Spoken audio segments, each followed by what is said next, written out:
Welcome to this edition of the UNA Week in Review presented by Lions HR. Lion Athletics hosted softball and men's and women's basketball games this week, while the UNA baseball team hit the road for the first time this season. Find out more right after this.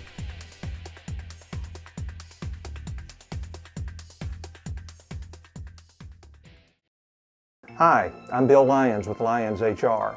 If you own or operate a small business, then you're aware of the growing number of challenges affecting your profitability. And if you're like most companies, the most expensive challenges are often people-related. At Lions HR, we've helped hundreds of business owners who were frustrated with the rising costs of payroll, workers' compensation, employee benefits, and the ever-increasing number of employment regulations. There's a better way to manage your human resources. Find out how working with Lions HR can improve your company's profitability.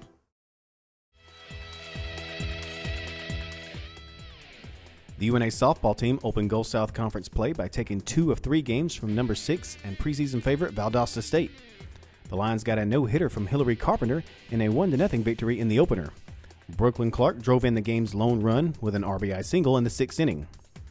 In the second game, UNA overcame an early 1-0 deficit to post a 4-2 victory. Freshman Mackenzie Roberts was 2 for 3 with an RBI, while Raven Cole picked up the pitching victory in the circle to secure the series win. VSU avoided the sweep in Game 3 on Saturday. The Blazers jumped out to a 4-0 lead and held on for the 6-1 win. Anna Gail Norris provided the lone run for UNA with a solo home run in the bottom of the 3rd inning. UNA, now 13-2 overall and 2-1 in GSC play, will travel to Stillman on Wednesday before returning to league play next weekend by hosting a 3-game series against West Georgia. After watching Spring Hill rally for 2 home wins on Saturday, the UNA baseball team salvaged a victory on Sunday to avoid the sweep. The Lions let a pair of late leads slip away on the first day as Spring Hill picked up the 6-3 and 6-5 victories. The Badgers scored 5 runs over the final 2 innings in the opener, then got a walk-off single to win the nightcap. On Sunday, Riley Sanderson pitched 6 shutout innings, and Kyle Hubbock hit a grand slam to lead the Lions to a 7-4 win.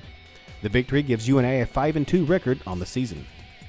With rain moving into the area, UNA's games against Lemoyne Owens scheduled for Tuesday have been canceled. The Lions will return to GSC play this weekend with a 3-game series at home against West Georgia.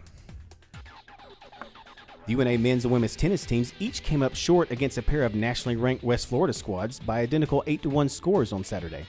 The women's team got its point when Olivia Ngobu and Donna Haycock rallied for an 8-6 win at number 1 doubles.